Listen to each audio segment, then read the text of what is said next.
Hi, today I want to talk about iFixit. A lot of people have been asking me what my opinion is of iFixit, especially since they decided to open up a wholesale division where they're going to be selling parts wholesale. To people like me who've been doing the Apple product thing for 6-7 years, this may seem a little weird. Again, for new people, you may not realize why this is weird, but if you come from the days of remembering $50, $60 iPhone 3 digitizers, you don't usually think of iFixit when you think of a wholesale company that sells to repair centers.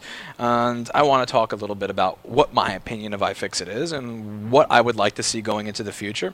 And that's about the point of this video. So, there are three fundamental things that I have not really liked about iFixit. The first is price. Again, I'm not going to bring up specific items the entire time because again, people have been saying I should check my facts on this channel, and frankly, I just don't feel like going on the Wayback Machine and clicking back links to their site from 6 or 7 years ago just to do a video. But every technician who's gone to iFixit has had this experience. You all have, where you look and you find a part and you think to yourself, we charge $5 over the course of that part to do the job with the part. So that's obviously the first thing that just turned me off to iFixit, was just the sheer bending over and raping on everything that they sold. You know, there's just stuff where I know I'm getting it with good quality. I know what this thing is, I'm getting a good quality, literally like 30-20% as much as would be on iFixit. The second thing that killed me were the guides. So again, this I actually remember clearly. This was like 6 or 7 years ago. I'm trying to take the screen off of an A1226 machine, and I'm trying to see if there's a better way to do it than what I was doing. I look at iFixit. Again, I shouldn't say exact number of pages because it's not a fact, and I'm not going on the Wayback Machine to check this, but there were more pages than needed be to take the screen out of this machine. What I did is I used a 000 screwdriver to remove the 2 screws once the machine is open from the bottom of the LCD assembly. I popped the LCD assembly off. I took the 4 screws on the left and the 4 screws on the right out. You unplug the screen, you pop it out, and that's it. This guide is like, remove the battery, remove the memory cover, remove the keyboard. Then after you've done all that, remove the display assembly. Then after you're done with that, you remove the 4 screws on the side and all the screws on the bottom, which are not even attached to the screen. And I'm just looking at this, and the reason I looked at this is because a customer had actually brought up to me that iFixit as a guide on this that made it look like it was really hard. And I'm thinking, well, let me see how they do. And you know what? It is hard when you follow the iFixit guide. If you're actually removing the keyboard and the trackpad and the battery and the memory cover and the screws under the screen, the screws in all this crap that you don't have to remove to get to the screen, yes, it's hard. In this case, I shouldn't even be mad at iFixit because they're making my job seem harder, therefore making what I do seem more valuable. But in terms of guides, no. I clicked around a couple of other guides at that point, and I'm just clicking and going, you know, you're taking work that I do in 15 minutes, and you're turning it into an hour. You're turning it into an hour with nice guides. You have nice colors around each one of the screws. You have nice pictures, high-resolution pictures for everything, much better than the quality and video and images that I'm doing here. Far better than that. But this nice site with these nice guides, with this nice menu, with this nice photography is being used to show you how to take my 20-minute job and turn it into an hour. Again, I'm not sure how relevant this is at the moment because I stopped visiting about 5 or 6 years ago, but that was my experience when it came to the guides. I was just clicking through this stuff and going, wow. And then for all the things that I actually wanted to know how to do, there was no guide for. I mean, really, you know, I would want to see, like, how do you replace the screen in a MacBook Air? There's a guide on how to replace the assembly. How do you replace the screen in a Retina? There's a guide on how to replace the assembly. How do you do this? Oh, there's a guide on how to do everything, not just this. And it's just the stuff that I want to see was just not there, so move past the guides. The third thing is a cultural thing, and this is going to be different for everybody. And it's not something that I even disrespect, it's just something that's fundamentally different. It's the goals. So somebody that I know and respect said that they had recently spoken to the owner. I have this piece of crap Zeki TV. This is why this thing's $300, by the way. It doesn't matter what you move. It doesn't matter how much activity is going on the screen. When it says on the screen 60 seconds to power off, it powers off. It doesn't give a fuck what you're doing. It just decides to turn off. It's what you get when you spend $300 on a 4K monitor that's 39 inches. But anyway, she had spoken to the owner, And she says, you know, this sounds like a guy that truly he believes, like, he's a guy who, if his dishwasher broke, he would get a wrench or a screwdriver or whatever and open his dishwasher up and figure out how to fix it. That's the type of person the owner is. And that's the opposite of me. See, I'm not in this because I have this love for fixing. I'm not in this because I love repair. I'm doing this because I enjoy making money. Now, I enjoy making money through solving problems. I enjoy making money through solving problems other people don't know how to solve, which is why I find what I do fun. But the act in and of itself of repairing is not something that that I get all excited about. You know, I want to make enough money doing what I do during the day that when my dishwasher breaks at home, that I can call somebody up and they can be there in 10 minutes and they can fix it for me and I can write them a nice check. In fact, I want to make enough money that I could have food delivered or made in my home by a caterer or a personal chef every day, so I don't even need to worry about dishes. That's what this channel is about. That's what I'm about. I'm about showing you how to practically make money in this field. That's why it's not just repair guides. How do you deal with vendors? How do you deal with difficult clients? How do you retain good clients? How do you get good reviews versus how do you get bad reviews? My channel is all about how to practically make money in the field of repair. The first legitimate job in electronics that I ever did, I did about 17, 18 years ago, and it was with the intention of making money to get out of a crappy living situation. When I started doing this 5 or 6 years ago, I was broke. I was changing over from one field to another, and I had no money. I was trying to get out of the crappy situation of, gee, how do I afford all of this when I have no money? Because these are like real living expenses that you need to pay when you're 20 or 21 years old. What I enjoy about the tech field is liberating myself from crappy jobs and from crappy situations and from crappy environments and being able to make a positive environment for myself to work in through the field. But the actual turning of the screwdriver is not really fun to me. The actually seeing it work at the end, even that, is not incredibly fun to me. Now, when I do these board repair videos and when I'm showing you how to make all these things work, the fun there is not just in seeing it work. It's in solving a problem that somebody else couldn't. It's in solving a problem that I know somebody else wouldn't solve. That's what I enjoy about the field. But the actual idea or process of getting something that's 5 or 6 years old that's broken back into the world again, I don't enjoy that. I mean, I am a Scrooge. I am an economical Scrooge when it comes to technology. If you show me a 6-year-old laptop, even if I fix it, it's like, well, okay, I fixed it just so I could see a chime, now throw it in the e-waste bin. You know, iFixit is all about keeping stuff out of the landfill, reusing, renewing, recycle. When I see old electronics, I just think trash, bin, garbage. I mean, I'm on a private forum right now where there's a couple of people that will go through and we'll see that there are people that are working on Windows XP machines, that are working on machines that are so old that they won't even run Snow Leopard. And it's like, you know, this is not cool to me. Again, I'm in this to make myself financially independent. I'm in this for money. Again, I'm in this to help you. I'm in this to solve problems, and I'm in this to have fun solving problems. But overall, I'm in this for money. I don't get excited seeing a 7-year-old computer working in that didn't work before. It's just, it just looks, it belongs in a bin to me. You know, old electronics can be cool. Old audio gear is cool. 1941 Lansing 604E speaker cones are amazing. Neve 8088 consoles from 1976 are cool. But 7-year-old digital, 7-year-old computer, 8-year-old cell phone? No. Bin, garbage, trash. So there's the cultural difference that goes on there. And the other thing that really that used to get to me about iFixit was also the culture versus the price. So, you know, it's about renewing, reusing, recycling, empowering people to renew what they have. But I remember looking at this website when an iPhone 4 screen was like 60 or 70 bucks, and it was 60 or 70 bucks when I was fixing them for 65 plus tax and using good parts. So there, again, it's the logical thing. It's like the logical side of my brain goes off, and this isn't even really like I'm competing with them. I don't really care about it in that sense. What I'm looking at is from a purely logical point of view. I could pay the same amount of money to do it myself as I could to have somebody else do it. And again, keep in mind, I'm the person who's concerned about making money. I'm the person who doesn't want to fix his own dishwasher. I want to make enough money so that somebody else can fix my dishwasher, or somebody else can do the dishes, or so I don't need a dishwasher.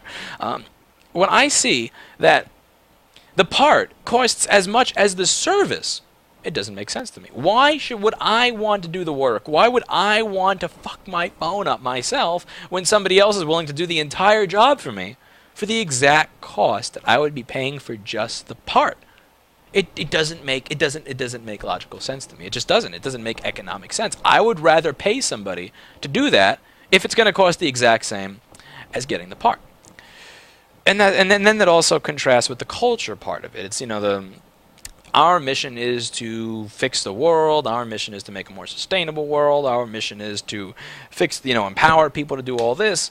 But then I see, again, like an iPhone digitizer. Again, this is years ago. Like a glass that's like $60.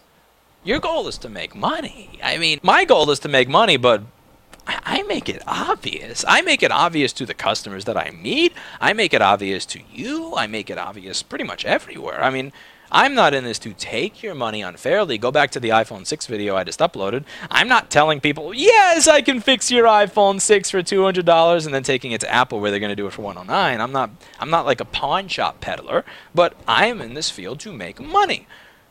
And if you are selling a fan for $45, then you are too. So please just put it in the mission statement. Is one of the things that I would like to see. I would like to see you admit, I do this to make money. Because, again, this whole idea of we're here to fix the world, we're here to save the world, we're here to contribute to the world, then stop taking from the world. I mean, again, truly, if you want to see people fix things, make it economic. Make it make economic sense. Don't sell a laptop screen for the cost that laptop is worth. Don't sell a digitizer to a phone that is worth what you are charging for the digitizer. I mean, like that's the stuff that kills me. I mean, if you want to see people fix things, if you want to make a more sustainable world, make it economic to fix the devices. Meaning, make the parts cost a reasonable amount of money. So that's the thing that always got me about iFixit. It's all about the culture. It's all about fixing the world. It's all about contributing to the world. It's all about saving the world. But then you're selling a part for the same amount of money that I'm charging to actually fix it with a quality part. I'm not talking about some junk. I'm talking about fixing with an actual good. I'm charging the same amount of money at the time. My idea of making a more sustainable world, is not reviving 7-year-old laptops. My idea of making a more sustainable world is teaching you how to think, is teaching you the philosophy behind how to run a successful business that sustains itself so that you can make a living not just doing this, but make a living at something else or move your career on to the next one. Again, like I said in the last video, think about how everything you're doing right now relates to the next career you're going to have. How does fixing cell phones, how does fixing laptops relate to fixing something else later? How does it relate to having a class that does this later? How does this relate to the next thing that you're going to do? My idea of making a more sustainable world is not about taking laptops from 2006 and reviving them so they stay out of a landfill. My idea of making a more sustainable world is making you all more successful off of the advice that I give you. If you are more successful, you can provide for yourself. If you can provide for yourself and others, more sustainable world. I believe in a more sustainable world through success in business. I believe in a more sustainable world through being a Scrooge. Again, I don't get any excitement out of seeing something stay out of a landfill. By all means, take all of those A1150s, all those A1151s, toss them in a landfill, take all that X1600 based bullshit, take all that pre-2009 NVIDIA bullshit, take all the garbage, toss it in a fucking landfill, like send it to space, light it on fire. I don't care what you do with it, just get it the fuck off my table, because that's not what excites me. And again, I don't find shitty vintage digital cool. I don't find electronics that have expiration dates on them cool. I don't find products that are fundamentally unfixable because every single one of the parts that you would need to fix it properly is no longer made cool. A couple of those things are actually changing, which is why I'm making this video and also why I was prompted to. So in terms of guides and parts, a very, very capable woman who I respect very much in this field, Jessa Jones, is actually working to help them make guides and help them make content that is relevant to people like me, so that I'm actually going to use. I'm not going to go to this site and just kind of laugh when I scroll through and I see, ha ha ha, you're telling me to take out 98 screws when I know I only have to take out 10. No, I'm going to go here and I'm going to look, wow, So that's why this circuit didn't work. She is going to make this website into something where if I go there, I will actually learn something. So this is something that I'm really interested in. Because, one of the things that kills me is that there are no resources from which I can actually learn from on most websites that are related to repair. I was recently banned from one Facebook community. I was recently banned from one forum for calling out a jackass who likes to promote his parts at the expense of others when his stuff kind of works like shit to begin with. And then there were people that said, well, I think if you said this, you'd be able to rejoin. And I just asked, not even out of arrogance, but why would I want to rejoin? Nobody here is going to be able to answer my questions.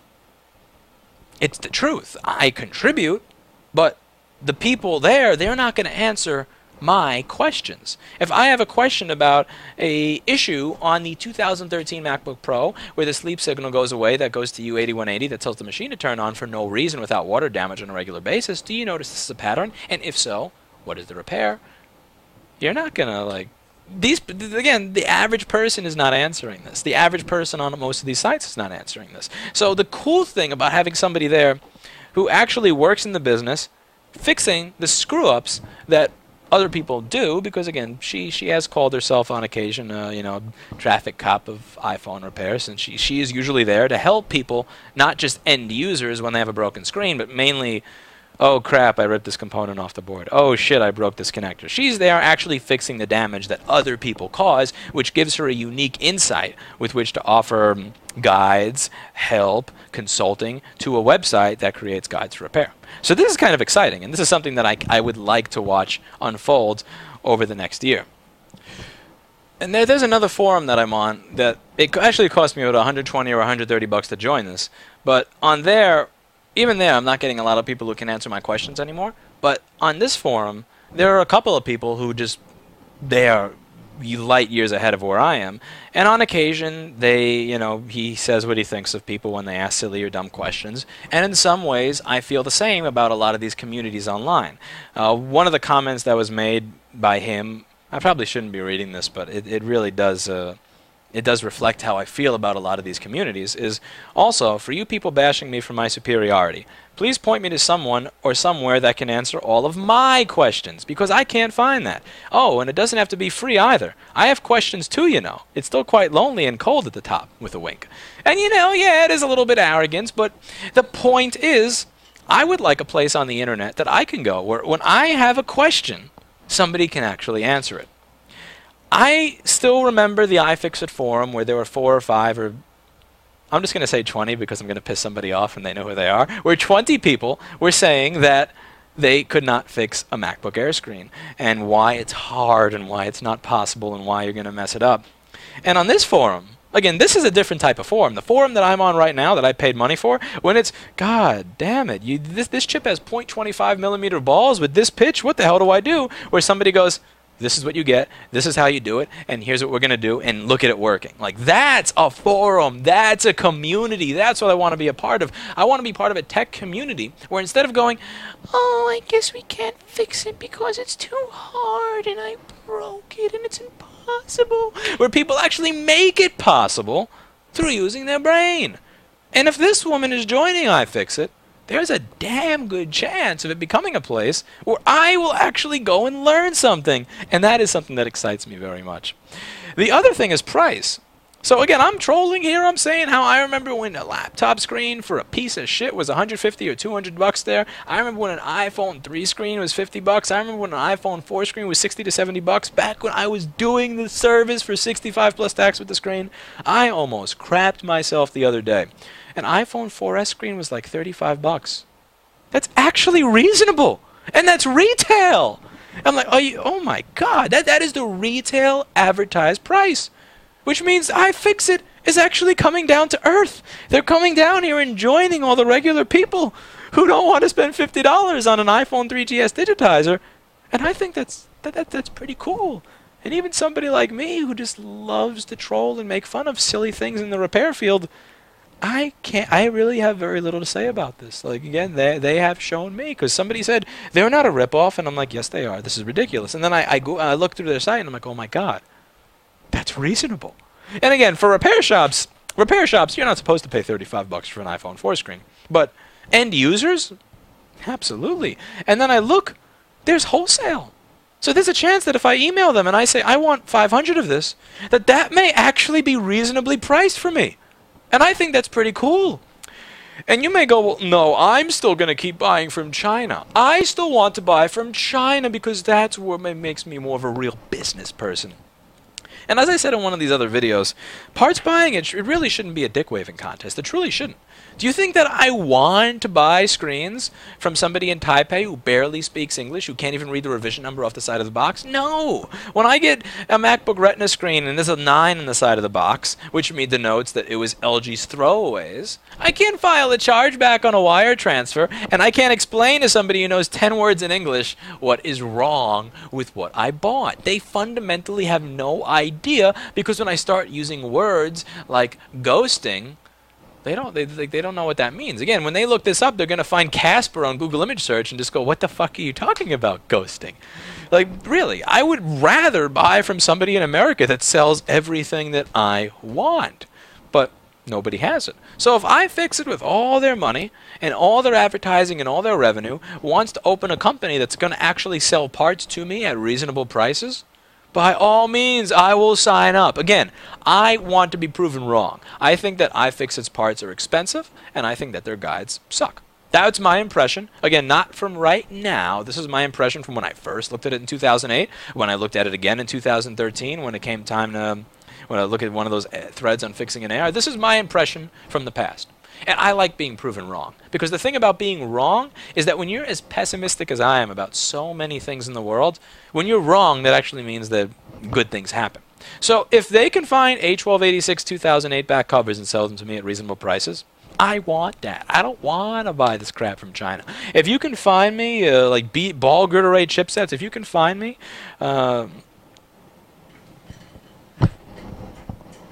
if you can find me 216-081-0005 chips with matching date codes and spools of 50, by golly, iFixit will have my credit card number on file from here to the end of 2018. If you can find me the things that I want, I am telling you, I will stop buying from China and Taipei and Hong Kong in a heartbeat. I do not buy from these places because I prefer to. I buy from these places because there's no alternative. By all means, give me an alternative. By all means, create a community where people don't tell me why something isn't possible. Create a community where they tell me why it is possible. Don't tell me I broke it. Don't tell me I can't fix it. Don't tell me it's impossible.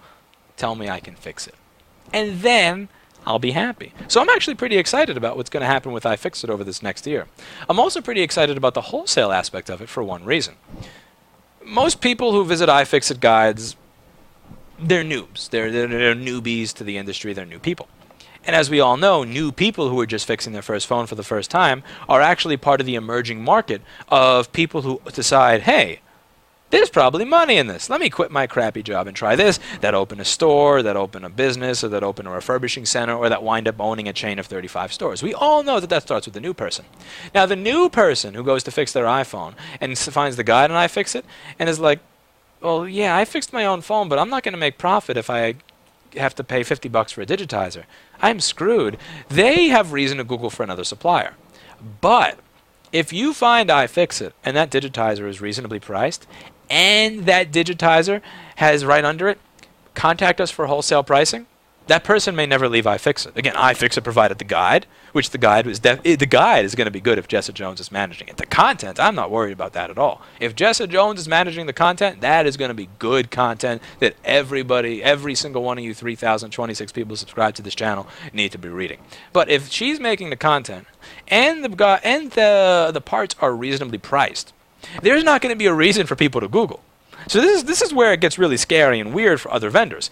You see, for the existing clients, you don't really have to worry. But for all those new people to the field, if they find the iFixit guide is written under the direction of Jessa, who actually knows what she's talking about. And then the part is of good quality and is sold at a reasonable price. They don't have a reason to Google. So let's say they see everybody is charging $75 on average for a service. And let's say they can buy that part from iFixit for $25. They may actually just buy it from iFixit for 25 and say, I'm happy making 50 bucks a piece. You could be selling that part for 12 cents. But if they see everything they want laid out for them on that site, and that's the first place they went, they're not going to have a reason to Google and look elsewhere. And this is where, if iFixit plays their cards right, I think they have a chance to truly stir up the wholesale community and truly fuck some people up in terms of the wholesale business. Again, if you have existing clients that already buy from you, that's great. But all these new people are scared. You have to understand that. New people are scared of going out there into the crazy world of the internet and trying to find the information they need. New people are scared to give their credit card to new vendors. Oh no, they don't want to do that. They want to stay within the safe community where everything is made obvious for them, where everything is laid out for them in a pretty fashion. People will move outside of that if there's a need to. But they don't really want to in the beginning when they're in that stage where they don't really know how everything works. And I know this from my YouTube channel. I know this from all the messages I get. I know this from all the comments I get. Everybody's looking for the quick answer, the easy answer, the guide on how to do this, and there is none. I mean, a lot of the times my answer is, what is best for you, or what are you trying to do? People don't like that answer. What are you trying to do? What do you mean? Just tell me how to do this. Well, tell me what microscope to get. Are you doing BGA rework, or are you just working on cell phones? Well, just tell me a microscope. Fine, buy this one. It's 600 bucks. I don't want to spend that. Well, then buy this one. You don't need it if you're not going to be doing BGA rework.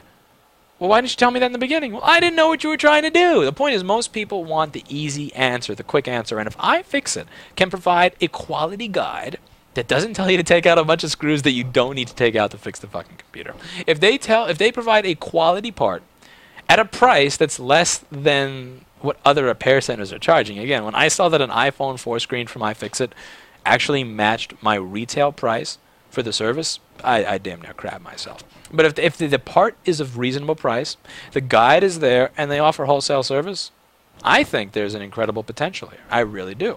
But that's really just the idea. Now I have to see how it's implemented. Now I want to see what happens. Because again, my impression of iFixit is from what I saw 6-7 years ago. It takes time to change that. And if this is still the iFixit of 6 or 7 years ago, then I'm not interested. I'm not going to visit it. I'm not going to really care much. But if this is a site where I can go to have my questions answered, if people are going to answer me when I say, hey, is Samsung VRAM for this GPU swappable with Hynix VRAM? I'll be happy. Again, I don't want to buy from China, and I don't want to answer all my questions myself. I would much rather buy from a vendor where I just give them a credit card, and if they screw up, there's a person that actually speaks English there who can help me. I would much rather figure things out along with a community of people that know more than me than figure them out on my own. Because this may surprise some of you. I don't always enjoy sitting here until 4 or 6 in the morning to solve problems. Everybody asks, what class did you go to? What college did you go to? What mentor did you have? This table, this lighting, this office, this was it. I sit here, I have a working machine and a dead one, and I compare back and forth. I use my brain. I sit here and figure it out. There is no teacher. There is no book. There is no magic answer book. I have to figure it out on my own. And sometimes it does feel rewarding when I figure it out on my own. Sometimes it feels cool when I figure it out on my own. And I pat myself on the back and I'm like, yeah, I figured it out. But for that 17 hours before I figured it out on my own, it really sucks. And it would have been nice if I could have just gone to another community and had them answer my questions. Again, if I go to iFixit in a year and I go, what am I supposed to do with this? And instead of seeing, I give up, it's too hard, you'll probably break it, it won't look the same as it did before, it's impossible. I read somebody saying, well, actually, you're using 0.25 millimeter balls, which is wrong. If you use 0.225 millimeter balls, you have a lesser chance of having a short between the balls, and the shorts between those solder balls are actually what's causing it not to work when you're done if you're reballing by hand at that size. If I see answers like that, then cool, I'm all for it, I'm joining, and they're getting my credit card number. But that's really not something we're going to see unfold until about a year from now. So I can't really give my opinion on iFixit yet because I don't feel it's fair to give an opinion on a work in progress when there is so much potential. But in a year, I'll give you my exact opinion. We'll see what it is. Is it a website that tells me how to do everything I already know how to do, ass backwards, while selling me parts while selling me parts at 5x what I would pay for them? Or is it a website that sells me reasonably priced parts that provides a community of people that know more than I do? One way to find out.